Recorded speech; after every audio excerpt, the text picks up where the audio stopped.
Welcome to the JCPA 2021 National Conference.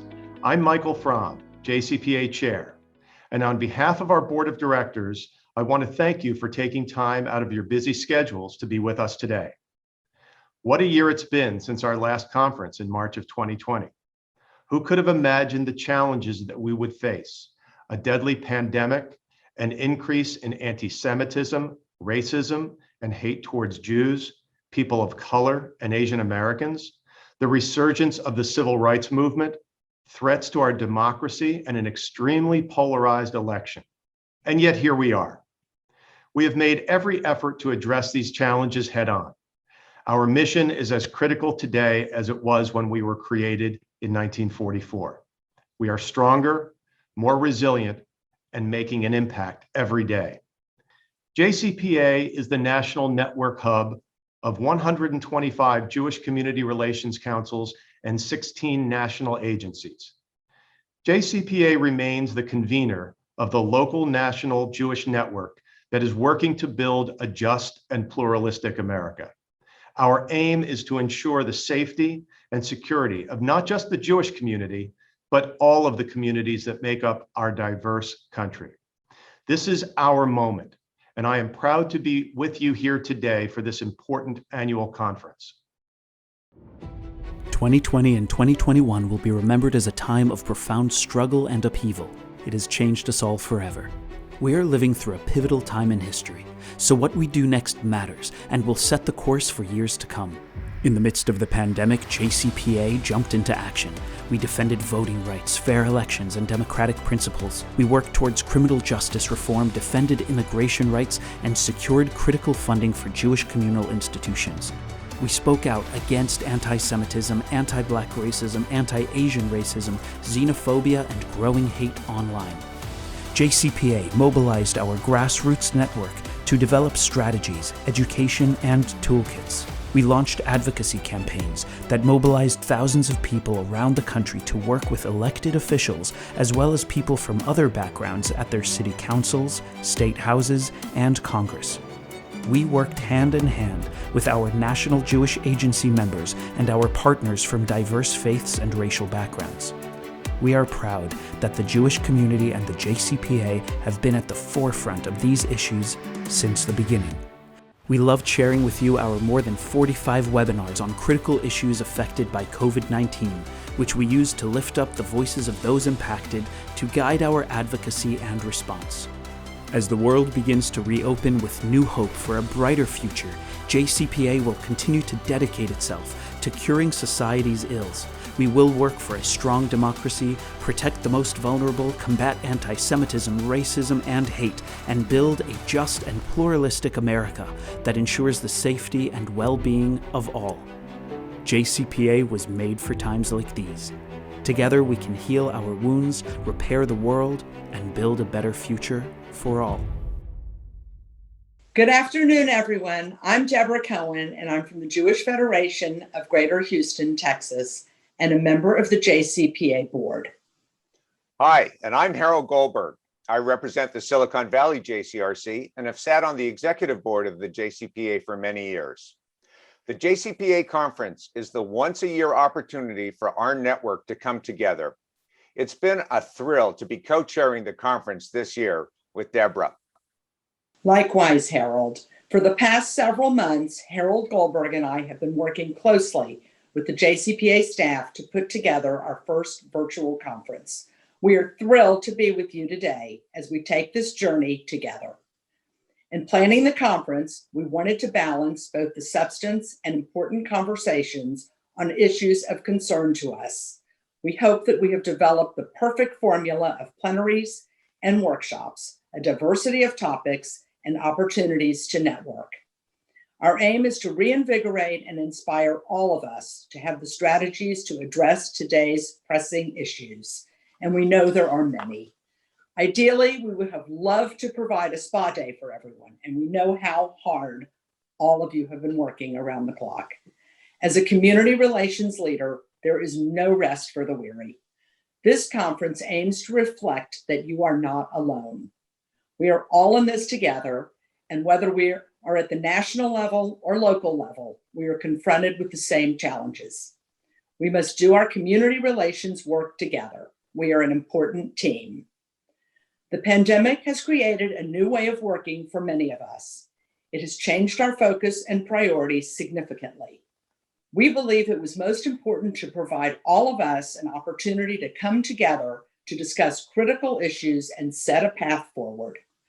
Over the next 2 days, we will explore how to leverage the power of community relations to combat anti-Semitism and hate.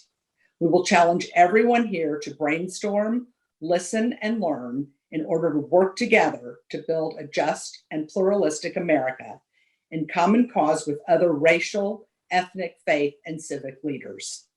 We know that all of you are on the front lines in the Jewish community effort to create a more just society.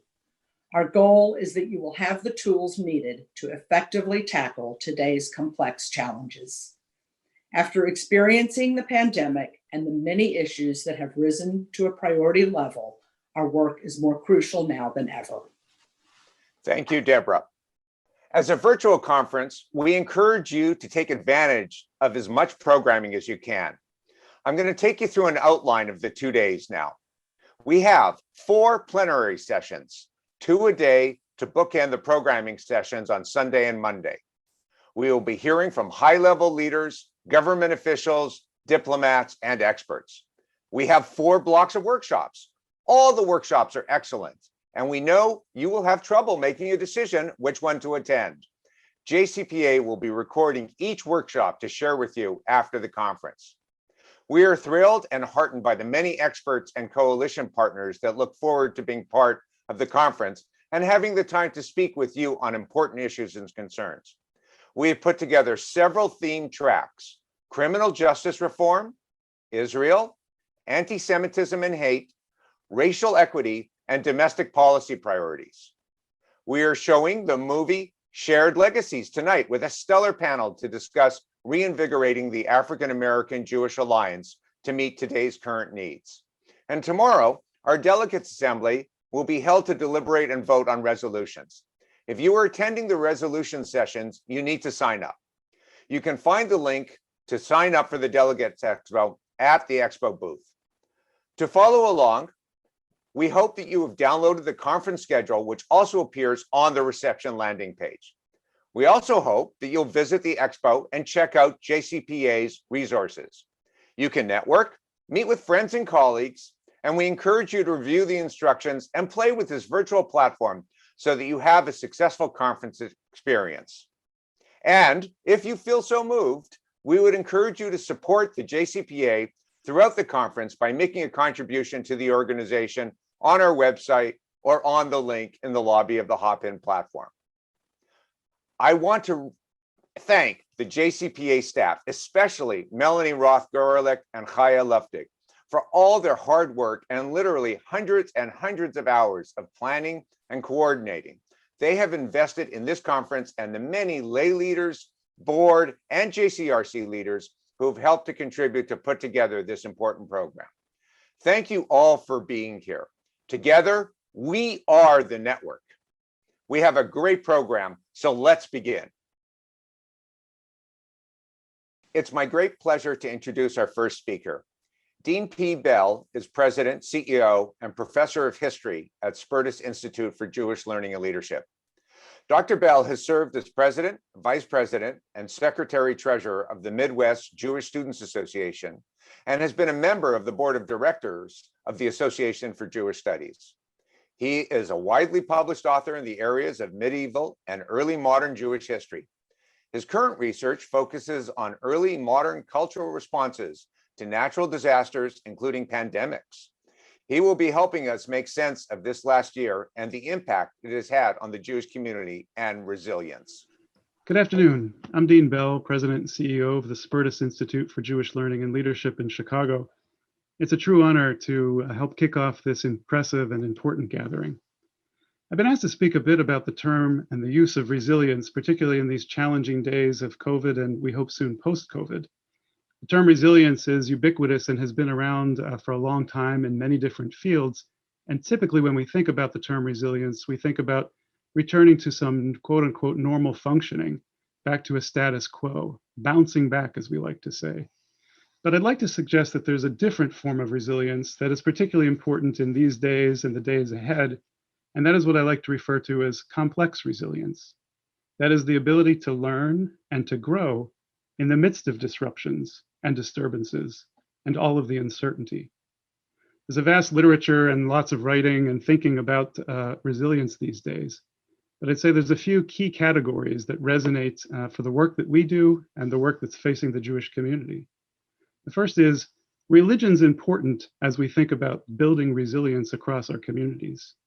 Religion and other meaning-making forms of existence help us to create a sense of coherence and produce meaning, particularly when so many things feel difficult and meaningless. Community is at the heart of building resilience, for community creates networks and relationships, redundancies, and the opportunities to provide social support structures. And finally, and this may be surprising, but memory is an important component in building resilience as well. It helps us to assimilate new things that occur by tying them to experiences that we've had before. But at the same time, it helps us to assess those previous experiences and to grow and change as necessary. There have been criticisms of resilience. One criticism is that resilience oftentimes leads to adaptation, and that is to strengthening current power structures and extant relationships between people. And the result of that is oftentimes hardening inequities that already exist in our society. Resilience, by the way, is an amoral concept. It can be good or bad. The weeds in my backyard, for example, I have come to find are really quite resilient, unfortunately. The second problem with resilience is that oftentimes it focuses on adaptation as opposed to deep problem solving. In today's age and all of the difficulties we're facing, we need to find new ways to deal with the most pressing issues of our time and solve the deepest problems that we face. My colleague, Professor Mike Hogue, and I have developed a framework that we think may be helpful as you continue on in the important work that you do. To develop complex resilience, we have developed a framework that we call VITA. And what VITA stands for is vulnerability, intentionality, trust, and awareness. We must first understand and engage our own vulnerabilities as well as those of others. That is the only way we can lead to innovation and to radical change for the good. We must be intentional in all that we do. There are many unknowns in this world, and we're learning about them more and more every day. We cannot predict the future, but being thoughtful, reflective, proactive, and intentional will go a long way in helping us to avoid some problems we can control and mitigate the challenges that we cannot control or even at this point foresee. We must build trust through transparency, community, networks that are mutually beneficial, have rich and productive redundancy, and provide assistance at all times to people of need. And finally, we must be aware of what is happening around us and how our own actions will impact others. This form of complex resilience, the VITA framework that we have mentioned, is hard to develop, but it is essential in our day and for the future. It is not to be taken for granted. It must be revisited, interrogated, and I would say even cultivated. I look forward to reimagining the future together with you as we apply complex resilience and not just simple resilience to our work, to our communities, and to the world. Thank you. Thank you, Dr. Bell, for your inspirational remarks and joining with us today. Last May, the murder of George Floyd began a new phase of the civil rights movement. With a proud history in civil rights over the decades and long-standing relationships with civil rights leaders, JCPA remains committed to achieving racial justice and equity. This work includes doing both the internal work and listening and learning needed to understand the Black experience in America, but also understand it in a context to our American history. To this end, JCPA works in a strong partnership with Black-led organizations to achieve racial equity and combat racism and hate in our country. Be it in healthcare or criminal justice, we must work to fight discrimination against anyone in our country.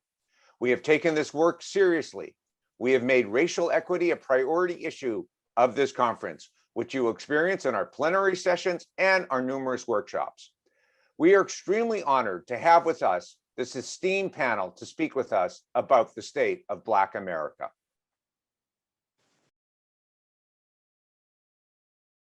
Welcome to the JCPA 2021 conference opening plenary presentation on the state of Black America. We're glad you're with us right now. Our focus today is racial justice. Again, I'm Cheryl Wills, author and anchor for Spectrum News New York One, also the host of my public affairs talk show In Focus. We are pleased to have two powerful change agents with us now who are more than qualified to talk about racial justice in America. The Honorable Marc Morial is the president and CEO of the National Urban League. That, of course, is a revered civil rights organization. He's held that position since 2013, and he has a long and distinguished career in public service. Most notably, he served 2 terms as mayor of New Orleans from 1994 to 2002. We're also pleased to have the Honorable Derrick Johnson with us. He's the president and CEO of the legendary NAACP. Of course, we all know that is one of the nation's oldest and most prominent civil rights organizations. He's held that position since 2017. Mr. Johnson is a veteran activist who has dedicated his career to defending the rights and improving the lives of African Americans. Gentlemen, it's an honor to be with you for this very Cheryl. Important conference today. Thanks for having us. Absolutely. Yeah, good to be here. Yes, it's great to see you both. Let's start with the issue that is affecting literally every single American and every person of color, and that is, of course, COVID. The racial disparities have been exposed. We knew they were there, but now they are on Front Street for the world to see. African Americans are dying in larger numbers. We lag behind in vaccination rates. I'll start with you, Mayor. You're not surprised, of course, that the pandemic has exposed these disparities, but what do you make of how they're being addressed in public health sectors? Well, first of all, thank you for having me, and I certainly want to thank JCPA for having Derrick and I to speak today. At the beginning of the pandemic a year ago,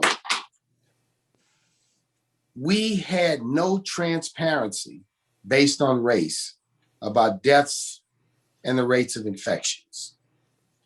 I heard a story from someone who worked for me about the emergency room at a hospital here in New York City. And he said with a great alarm that the hospital was loaded with Black people. It prompted us at the National Urban League to immediately demand that the CDC, the NIH, and the states release information broken down by race, gender, and age as to who was being infected and hospitalized and ultimately dying from COVID. And the disparities were exposed. Not surprising that there would be disparities, but albeit they were exposed, and there was this pattern of a denial not only of COVID, but of the existence of those disparities at the very beginning. Since the new team at NIH and the new team at CDC and in the White House under Joe Biden has taken over, what I will say is that our recommendations, our input, which began last summer but fell on deaf ears, was embraced.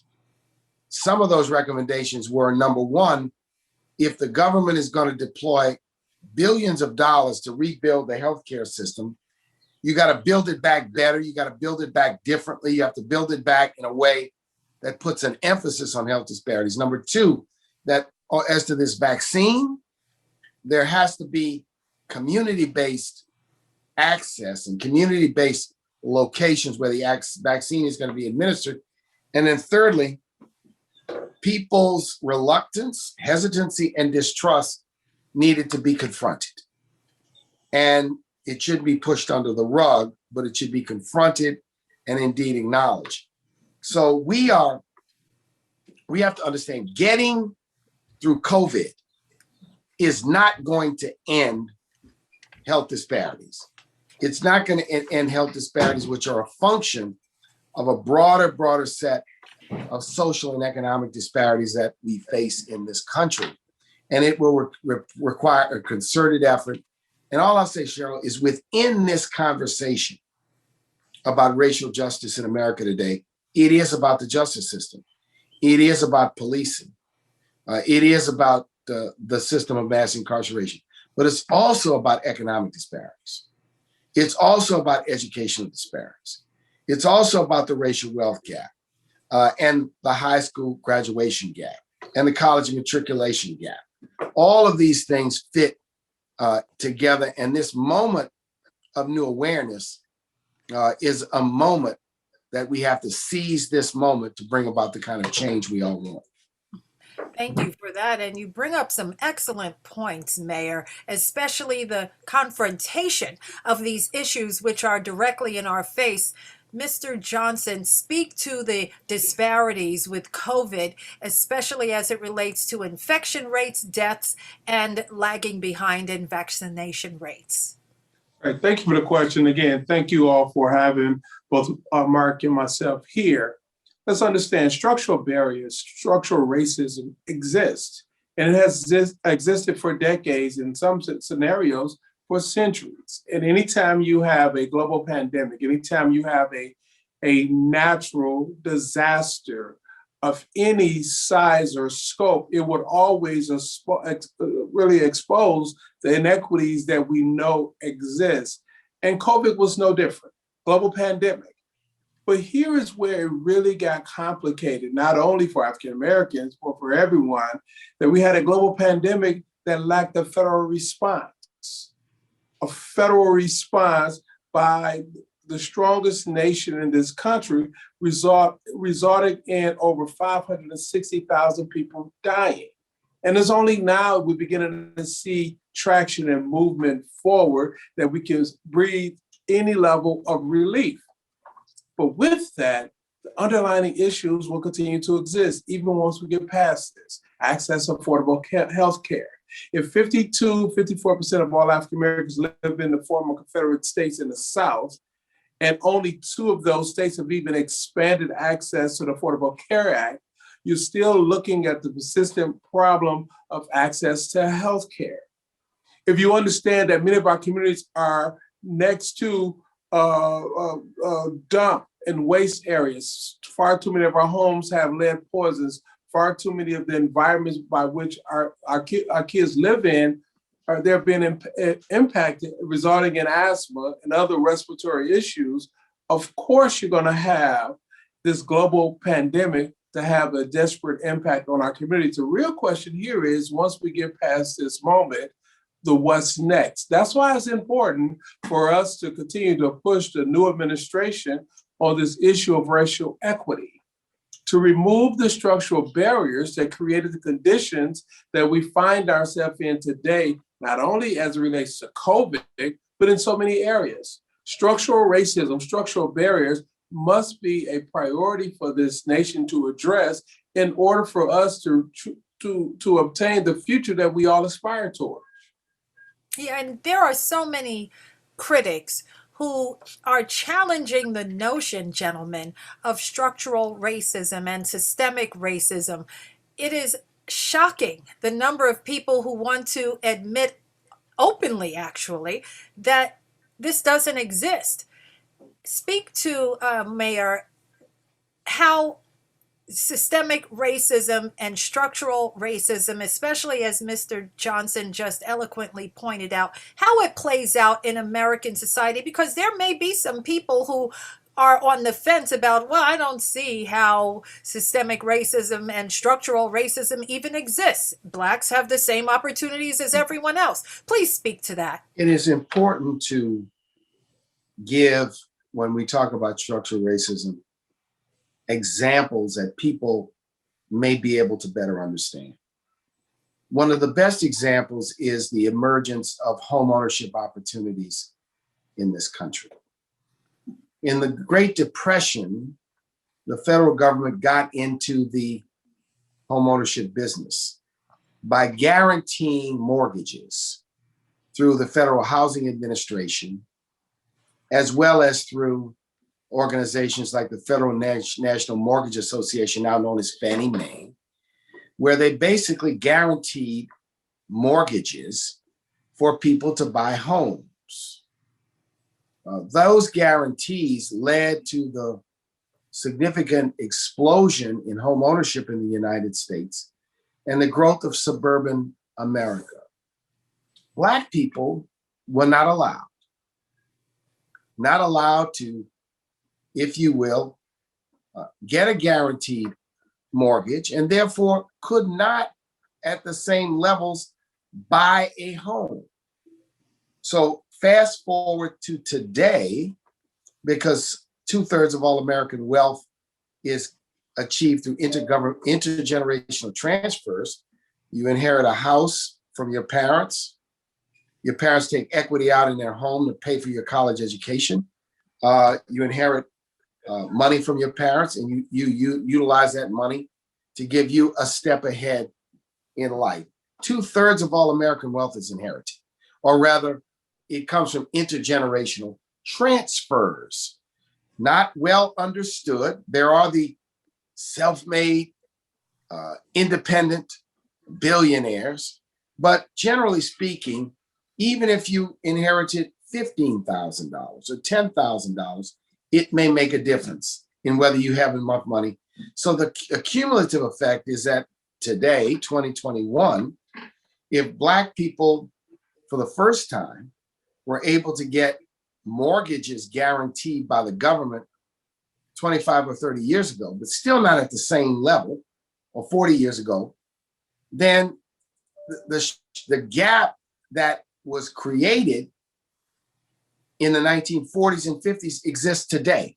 That's an example of structural racism. Structural racism is Black people being destined to be the caboose on the train. You're on the train, and the train is moving.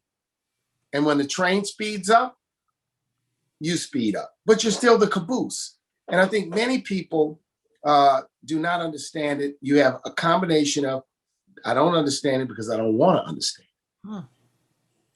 Then you have people who don't understand it because they don't quite understand the long and difficult history in this country, going all the way back to the 1500s and the 1600s and the creation of slavery and its successor, which was de jure segregation, its cousin de facto segregation in the North.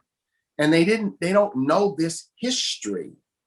And because they don't know this history, they're prone to misunderstand what the terminology structural and institutional racism is. But here's the thing, Cheryl, I'll say this.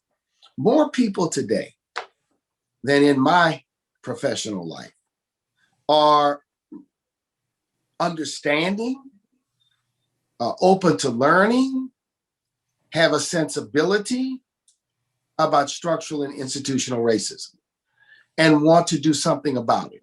If I just judge by the number of people who want to have a conversation about it, who want to learn about it, who are asking about it, and who are talking about it, it's the beginning of a process where people can understand what it is and why it is a force that has to be disrupted and dismantled for this country to be able to move forward in the 21st century.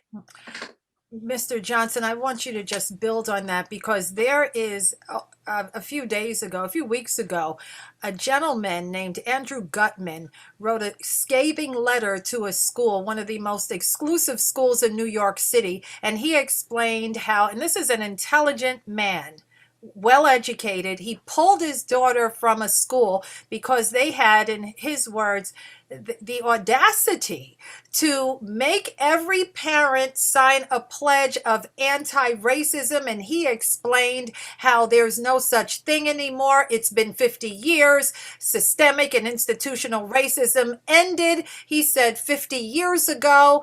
And he said what's happening now is small, isolated incidents. And he said it's not systemic at all. respond to that? Because there are a great many people who agree with him. Well, unfortunately, when one is in a posture of comfort, and that comfort is a result of the status quo, of course, you don't want to change the status quo. Mark used the example of home ownership, which is the number one wealth creator in this country. And I will add to that, during that same era of the policies being implemented, there was this little program that had not been put in place here called Social Security. And for African Americans, we were excluded because Southern legislators decided that if they're going to adopt a safety net for our elders, that workers who work as domestics or agricultural workers should not be afforded the same privilege. And so there were several decades that domestic workers and agricultural workers were excluded. 80% of African Americans during that time were domestic or agricultural workers because we were still in the South by and large, and those of us who migrated north, they migrated north and became domestic workers. So not only were we denied home ownership, we were denied a social safety net for our elders. And as a result, more pressure was placed on top of that. But then when you add in the fact that leading up to the Brown versus Board of Education decision, many districts around the nation, they began to move to the suburban areas, creating municipal separate or school districts outside of the urban core. And those districts derive their revenue from property evaluation, and the property valuation in those areas escalated while the property valuation in areas where Black kids attended decreased, resulting in an inequity in terms of resources to provide quality education for all children. Now you have a social safety net that we've been denied. You have a home mortgage program that's federally funded and backed, and the negotiated deal was allowing local bankers and developers to determine who was eligible or not credit scores. Credit scores didn't exist. The whole concept of credit scores came into being after people began to strike and file lawsuits only as a result of the Fair Housing Act being adopted in the late 60s. These are all structural barriers that were put in place, none of which had ever been remedied.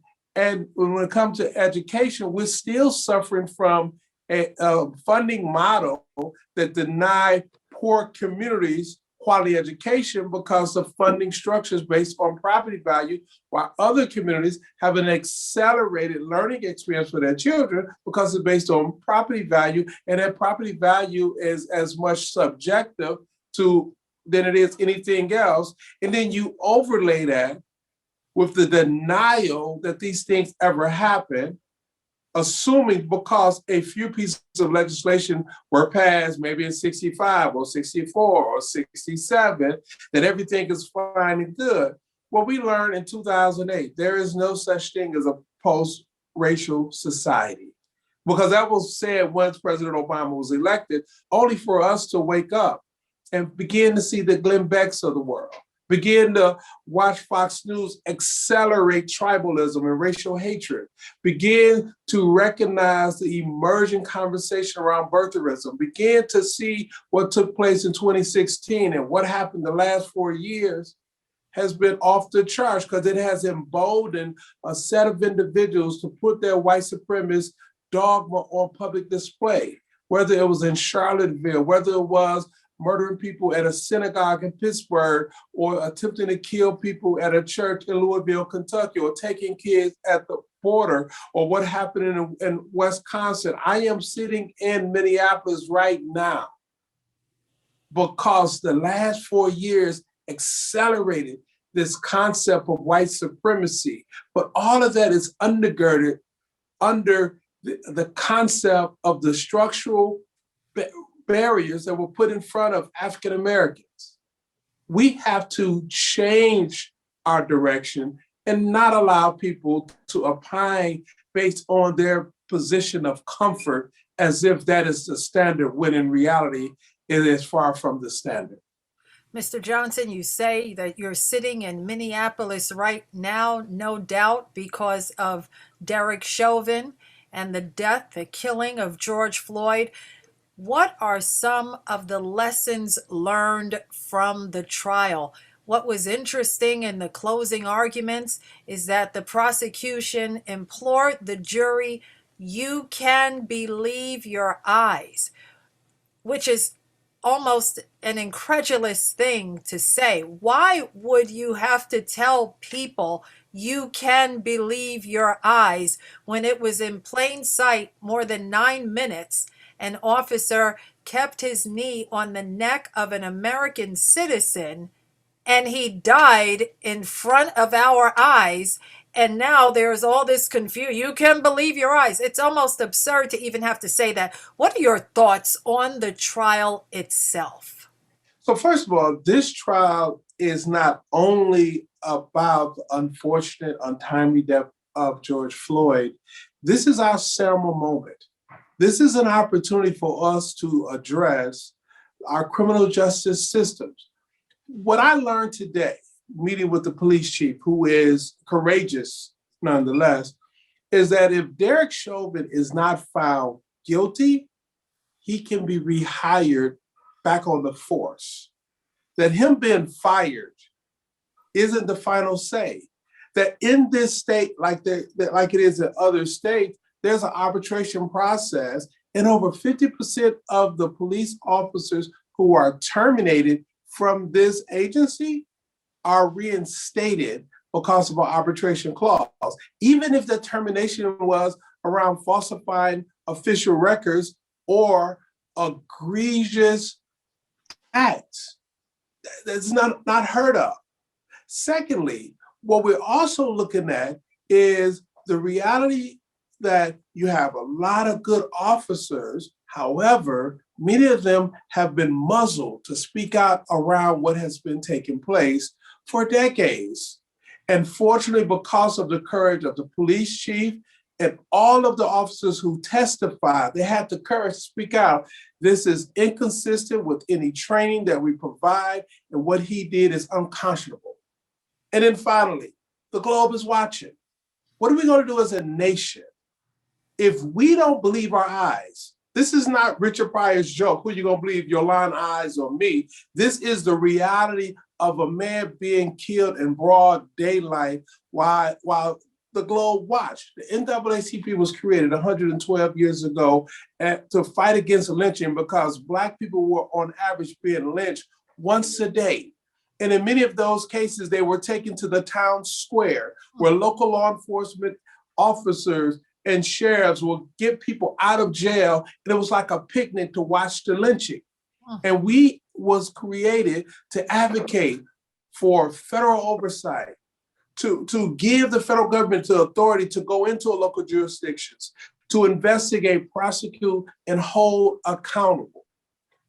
A person's badge should not be their shield to accountability. We all must stand up in this moment and wait on the verdict and be prepared to change the federal public policy so that qualified immunity don't exist, so that we can change the standard by which someone can be held accountable, and we establish a federal registry of police misconduct so the Derrick Chauvins of the world cannot go to another jurisdiction and continue to harm on individuals and communities. Mayor, this trial of Derrick Chauvin is one of the most watched, to Mr. Johnson's point, in a generation when it comes to racial justice. Your thoughts? This trial stands out because the transparency to the public is unprecedented. First of all, the entire incident that cost George Floyd his life was videotaped. And when they put the body cams and the security cameras together, you literally had a video documentation by videography of everything that occurred from the time George Floyd was inside of the convenience store until the time he took his last breath and beyond on the streets of Minneapolis. Secondly, because the trial was televised and the closing arguments are televised, We'll see everything but the jury deliberations. People across the land have a chance to use their own common sense and good judgment, and may put themselves in the seat of the jurors. That means that there's no room for doubt. There's no room for misinterpretation. Certainly ample opportunities for an attempt at misinterpretation. So I think that that makes this trial different, that every element of this case is being seen not only by those in the courtroom, but people all across the world. And the incident and the murder of George Floyd is not a he say, she say, finger pointing exercise. It's something we can all see with our two plain eyes. Having said that, Derrick is right. The world is watching this. And I think Derek Chauvin is on trial, but I also believe that the justice system is on trial. The question being, can the American justice system hold a police officer accountable for an obvious murder? A murder we witnessed through the video in plain sight. There's no room for doubt herein. There's no chance unless you simply don't want to believe it. If you don't want to believe it, then that is a case of you lying to yourself. If you don't want to believe it, there's nothing we can do about that. I'm just hopeful that the jury, in its wisdom and with its common sense, understands the interests of justice, and that this trial and this incident is going to impact humankind, not for months, not for years, not for decades, but centuries and millennia. Mr. Mayor, I want to stay with you because emotions are running high also when it comes to voter suppression. You, of course, were mayor of one of the most prominent southern cities, New Orleans, for 2 terms. What we're seeing now in Georgia is we haven't seen anything like this since the 1950s. Cheryl, it is absolutely reprehensible. It's uncalled for, it's hateful, it's anti-democratic. It's a case of political sour grapes by people who lost an election. It's an effort to twist and to turn. It's an effort for politicians to pick their voters. It's got to be stopped in its tracks. Here we are, a nation that has spent almost the last 2 decades investing trillions of dollars and tens of thousands of American lives in wars to quote unquote impose democracy in Iraq or in Afghanistan or in Syria. Yet right here, right now, we're witnessing 40 state legislatures across the country taking steps to make it more difficult for people to vote for no reason. This is a pandemic. It's a pandemic of hate. It's a pandemic of repression. It's a pandemic that seeks to infect American democracy. We must close ranks, and the coalition that opposes this is growing. It not only includes democracy activists and civil rights activists, it now includes leaders of many of America's leading corporations. And this movement is going to grow. We have to put our foot down, raise our voices, use every peaceful and reasonable means necessary to stop this from occurring. You know, last thing I'll say on this is the Roman Empire sheds light on this. The Roman Empire had a republic, and there was an upheaval that took place, and the republic was replaced by an emperor.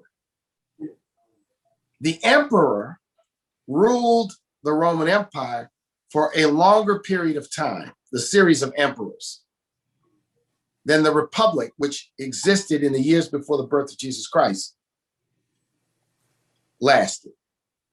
Democracy will die if we don't fight to protect it.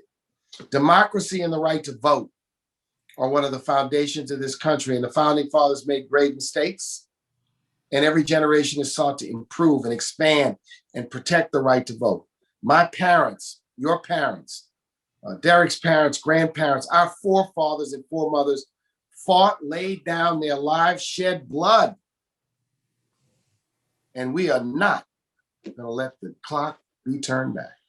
Well, that is a very interesting way to put it. Turning back the clock is what, Mr. Johnson, so many people see. The NAACP for more than a century has fought voter suppression. And here we are again in 2020, seeing the clock turned back. Mr. Johnson, tell us what the NAACP is doing to stop efforts to end the vote, or stop or make it more difficult for people of color to vote. And should more corporations boycott places like Georgia when they pass laws that are clearly in violation of civil rights? Well, three things here. One, we must pass out of the Senate H.R. 1 so we can have the type of federal protection over our elections. It is absolutely crucial. We cannot allow the filibusters to stop that progress. Part two, NAACP, we filed lawsuits in Georgia. We are preparing the lawsuit for Texas. We're reviewing a signature campaign that may happen in Michigan. We're looking at taking those steps. And then part three, we must get Christian Clark confirmed over Civil Rights Division, so we can have a strong and robust Justice Department to address access to voting. It is unconstitutional. It is unconscionable that in 2021 that we are watching individuals utilize 1950 tactics to try to select their voters. Our system is set up where voters select elected officials, not elected officials selecting voters. And that's what we're looking at right now. You know, the outcome of the Georgia elections showed that our democracy worked. More people were engaged, more people participated, and it came back in a runoff election. That was historic to have an African-American who was the pastor of Ebenezer Baptist Church, the church that Martin Luther King grew up in, first African-American to get elected, and a Jewish person, the first to get elected from the South, and the two of them run in tandem and win. That's an opportunity for us to stand up and look at our future and stop white supremacists from trying to turn the clock back. It is a fight that we must take on, but we have a history to know when we fight, we win. But we have to take on the fight. And it is a fight, and we have another fight on our hands, Mr. Mayor, and that is in education. This pandemic has turned the clock back, if you will, for so many students. They are falling behind, especially students of color. What needs to be done to bring students back up to speed nationwide? Each school district needs a plan to reopen its schools safely in the fall. We have to get our children back in school, but they have to get back in school safely. And they also have to get back in school with the proper equipment and tools and supports that they need. Now, here's the good news. The school districts of America have an unprecedented investment in Title I dollars, which is money from the various American recovery bills that have recently passed, that will give them resources to stand up in-person learning once again. In-person learning is essential to giving our children what they need to catch up, because some 15, 20% in Kansas City, up to 40% of kids dropped out of learning. They didn't have a device, they didn't have broadband, They had no connectivity. So in some cases, they haven't attended school in a year or more. So there's a lot of catch up that needs to be done. But the Biden administration and the Congress have invested an unprecedented amount of money. It's up to the school districts and the states, and in those cases where cities run school districts and school systems, to spend the money wisely, to do the things that are needed. Our kids need extra supports. Every kid needs to have a Chromebook. Every kid needs to have a Wi-Fi card if they don't have broadband in their home. We've got to empower them, because even if they're in-person learning, the Chromebook and the connectivity is necessary for homework and independent study projects and things you do. It's not either or, it is plus. You work out of school and you work in school. And the pandemic has affected us, but I believe that if we are serious, if we place an emphasis on becoming vaccinated, if we place an emphasis on safely opening schools with all of the protections that are needed, then we've got to figure out how far behind have we fallen. And then we have to overinvest in poor school districts. We have to overinvest where Black and brown children are, to give them a fair chance, to give them a fighting chance to fulfill their God-given potential. But I'll say this, we will fight and work for more resources. Because one way where we have disparities and structural racism is in the way in which schools are financed. And this additional Title I money creates an opportunity to better level the playing field for school districts across the nation. Indeed. And Mr. Johnson, the NAACP has for generations had a strong emphasis on education. Do you see the pandemic as creating a setback for students of color? And talk to us about the initiatives. I know there are many to help support students who have fallen behind. I think the pandemic has created a multitude of problems, particularly for young people who were not prepared for virtual learning, but also for school districts that had not prepared themselves for virtual learners. But in addition to that, our infrastructure strain that we've seen, far too many jurisdictions lack broadband access, particularly in urban pockets and in rural pockets. In 2009, I did a study along with a partner organization around broadband access. We learned from that study that residents in parts of New York City lack access as well as residents in rural southern communities. Why? Because far too many for-profit companies was laying the fiber in the broadband connectivity in future growth areas and not in areas where our communities live. And that is still the example. There was an area in Alabama where there was 100 acres of undeveloped land, but there was a developer who was seeking to do a huge development there. They placed the fiber wires in that undeveloped area where there was a whole community that lacked any broadband connectivity, where they projected where growth would happen, where business opportunity would take place, neglecting the existing population of the community. And now we are paying for and looking at that reality in this global learning environment. Hopefully, when we come out of this posture, that our kids will catch up, that our districts will get the infrastructure necessary, and through the infrastructure bill, we will realize the opportunity that's in front of us. My mother, who I makes me laugh, right? She's on Facebook. I don't know how she got on Facebook. I don't know why she's on Facebook. I just hear her friends say, "Oh, I seen you X place how," because my mother put it on Facebook. But I promise you, it was either my 13-year-old daughter or my son who keep her connected and keep her wired. This concept that some of our people cannot catch up to this digital divide, that's not true, because our young people are far more advanced than many of us realize. And we simply need to make the connectivity for districts so they can allow young people to learn differently. Final point here. If I ask you to look something up in an encyclopedia, you may start laughing because when was the last time we even utilized encyclopedia?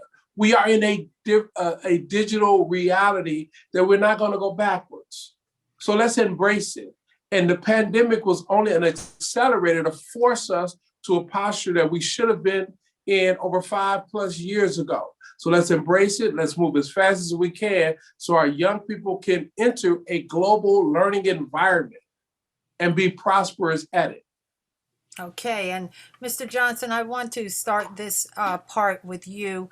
Let's talk about gun violence. You can't talk about racial justice and not address the epidemic of gun violence in communities of color. It seems the mass media pays attention when it's a mass shooting. However, people are dying in communities of color due to gun violence every single day. In the Atlantas, in the Harlems, Bed-Stuys, and Detroit, you pick a black neighborhood, people are dying every day.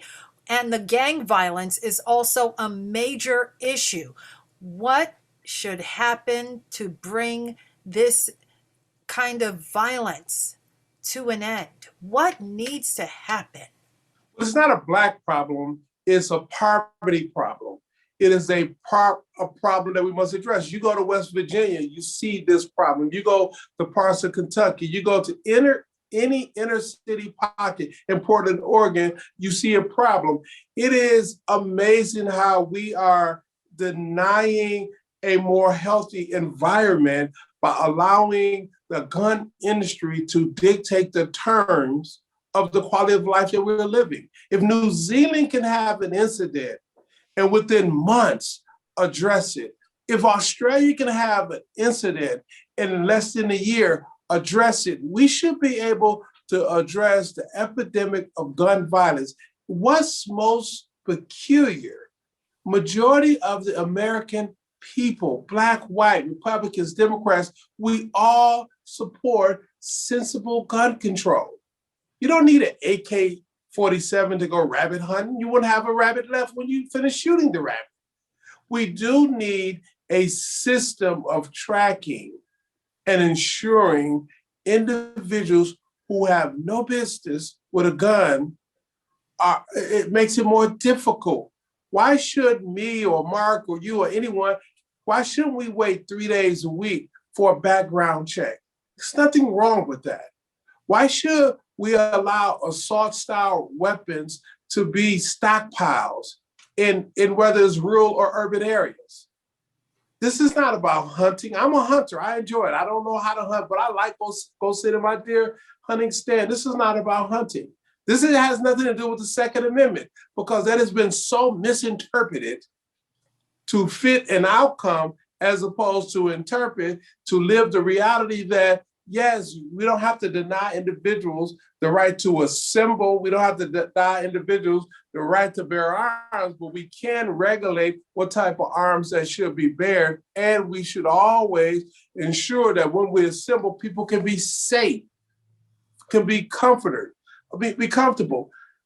The thing that was most amazing to me, what I thought would turn the tide, is when in Connecticut, the unfortunate situation of white children who were put under that type of trauma, and we still couldn't move any sensible legislation. The gun industry has a stranglehold on our nation. And for the Black community, and for the Jewish community, and for so many other communities that are being subjected to attacks by white supremacists, we are even more alarmed because the outcome of what we're seeing, it shows up in our places of worship. We must address this epidemic of gun violence. And it's driven by the industry, not the little street guys who are living in poverty, not individuals who are living in trauma. It's about the industry, and we must address the industry. Gentlemen, I want to end this conversation with what can Black and Jewish communities do to work together to achieve racial equality. But Mr. Mayor, I want you to address this last question. I have to get it in. We're almost out of time.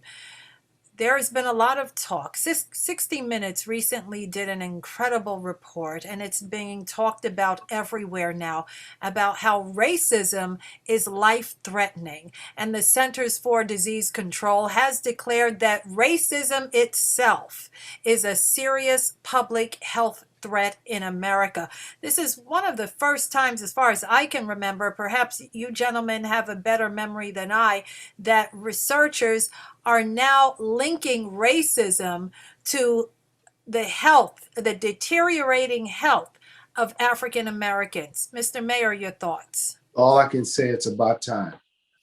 They took researchers hundreds of years to figure out. We all, with the lived experience, know about it. To watch our grandmothers stand up all day, ironing clothes, washing clothes in someone else's home, not being afforded any health insurance, and then have to come home and take care of their own children and grandchildren. To see our grandfathers and forefathers work in rural environments as agricultural workers, long hours, long days, long years, sometimes suffering from occupational injuries which were unaddressed, no pension, no health insurance, no respect, no dignity. And to top it off, as the modern system of medicine emerged, no access, no doctors, no hospitals, no availability of insurance. These southern states like Texas, Mississippi, Alabama, to name a few, are so cold-hearted in their thinking that they won't even expand the Medicaid program when the federal government picks up most of the bill. It's a seminal moment to understand the way in which the systems of racism create burdens and stress and pressure beyond the usual normalities of life. And perhaps the understanding that racism is a public health emergency will spur and prompt more serious actions to intervene. My older sister is a physician, a very passionate physician, and has long passionately argued this point, that it is the lived experiences combined with the denial of access, not simply the denial of access, but the lived experience of people of color, Black people in this country. So we're at a moment of reckoning. And you talked about the man who wrote the manifesto saying structural racism doesn't exist. And I will simply say we will be battling the deniers, the science deniers, the climate deniers. Now we got the racism deniers. Mm-hmm. They deny reality. They deny the truth. And sometimes I feel they need to be addressed. And sometimes I feel that their rantings do not dignify a response. Well, that's very true as well. But, it cannot be denied that sometimes when a lot of people agree with a certain point of view, sometimes it needs to be addressed, especially in a forum like this. But we have to address it. We have to help people. But, to address, we all in life have to maintain open-mindedness. Yeah. To not be so stuck and fixed and entrenched in our ways and in our thinkings. To acknowledge and admit some feelings we had, some views we had, some thoughts we had were informed by limited information. sometimes even outright ignorance. We have got to acknowledge that. And my appeal to Americans is to be open-minded, to learn, because as a nation, we have to evolve. We have to move forward. And overcoming racism, bigotry, anti-Semitism, Islamophobia, anti-LGBT, the hatreds and the otherisms for us to overcome will make us a better America, a stronger nation, and a more perfect union. Absolutely. And before we get to our final point, I want to give you, Mr. Johnson, the opportunity to respond to the studies that are coming out linking racism as a public health threat. The Harvard professor that was featured on 60 Minutes even noted that people looking at you every day of your life with suspicion. And, you feeling, what did I do? And so many of our parents and grandparents, and even today, get those little glances, and who knew that this was linked to deteriorating health? We always said mental health is an issue. I mean, you add the mental health and the stress of African Americans living in a country where they're being looked down upon, maligned.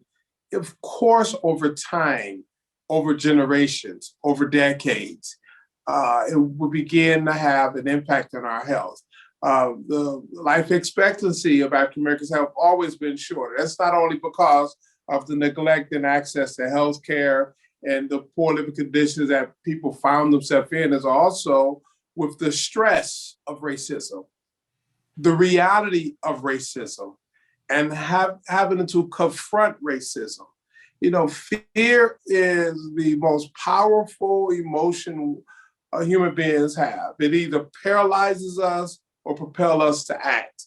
And in either cases, when you deal with racism, it can be so paralyzing that the stress becomes so ingrained that folks have higher rates of hypertension and other things.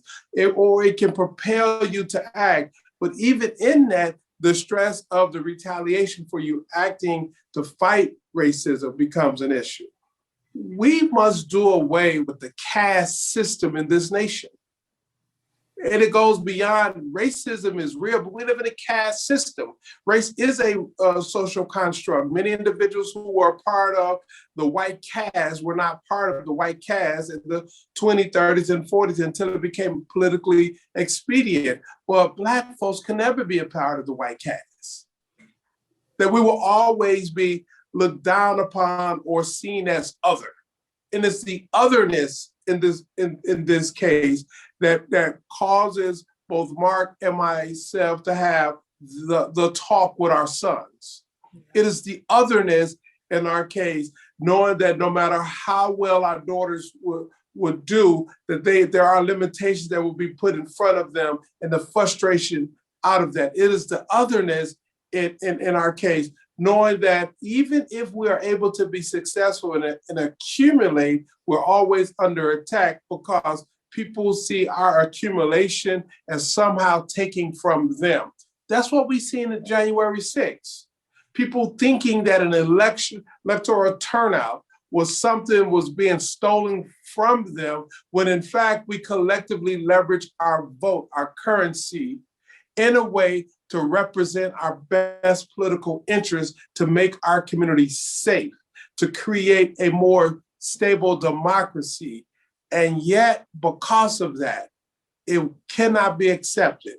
And it allowed people to be so emboldened to go to the Capitol to create treason in an insurrectionist activity. Racism has always been a problem. It will continue to be a problem until we are ready as a nation to address the problem and do away with the caste system. Cheryl? Yes. Yeah, one thing, I want to add this, I want to thank JCPA and the leadership of the Jewish community for standing with us on a wide range of issues. I think we're committed. I think all of us are to coalition building, allyship, and working together, because we understand that many of the challenges that we face that we talk about are interconnected, interdependent, fruit of the same poisonous tree. So let me thank the leadership of JCPA for its openness to engage in these sorts of frank and candid dialogues, and for having us today. Okay, and that's how we want to close, Mr. Johnson. If you could close your closing statement on the historic unity between Blacks and Jews in fighting anti-Semitism and racism together. How do we achieve that equality with these two groups that have so much in common? Well, first of all, we have to recognize the mutual opportunity that's in front of us. We also must not allow the fringes of our community to pull us apart, but be honest enough to address when there is tension so we can use the tension as an opportunity to strengthen the relationship. And that's what's so important, because as we have tension within our respective communities, there will be tensions between our communities. But as long as we don't allow the fringes of our communities to pull us apart and pull everybody to the center, because we have a mutual reality. White supremacy is alive and active, and we have an obligation to our individual communities, to our children, for the future of this nation, to snuff it out with all that we can muster to do away with it once and for all. Thank you for the opportunity. Have a wonderful, wonderful conference. Yes, thank you both. Derrick Johnson, head of the NAACP, and Marc Morial, head of the National Urban League. Thank you both. And I'm Cheryl Wills. And I guess for my very short closing remark, I want to say I'm very proud to be part of this, because many Jews have been harassed and in some cases killed for standing up for civil rights. And this is an important conference to let everyone know that we must stick together and continue to fight for equality across the board and fight anti-Semitism as well. It's been my honor to be a part of this very important conversation. Wishing all the best for this important conference. Thank you, Cheryl, and Mark and Derrick. What an important and insightful conversation by the leading representatives of the Black communities in America. And we want to thank you for being so open with us and honest, for being strong partners and friends as we work together to ensure a strong democracy, combat hate, and all the isms. As Cheryl said in her closing, we must fight hate and anti-Semitism and racism together and rebuild our country for the next generation to have safety and security and opportunities that don't discriminate. You have provided us with a wonderful roadmap.